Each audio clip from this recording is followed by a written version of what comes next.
Hey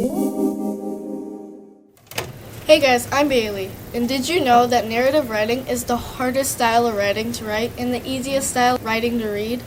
I think that was a pretty cool fact, and I thought you guys should know that fact too. Anyway, in this episode, I'm going to tell you guys about the 5 main types of writing. The first type of writing I'll be talking about is narrative writing. In narrative writing stories, the story is always told by the main character.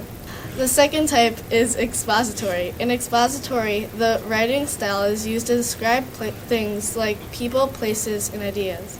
Expository is also read in third person with no emotion.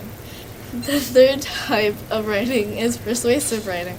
In persuasive writing, the author tries to persuade the reader to something, whether it is an opinion or a point the author is trying to make. Persuasive stories usually include justifications and arguments.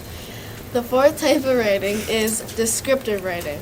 Descriptive writing is describing things like people in detail. The author uses adjectives to make the story more vivid and descriptive, and is said in third person. Anyway, back to the facts. The author uses adjectives to make their story more vivid and descriptive writing, and is said in first person.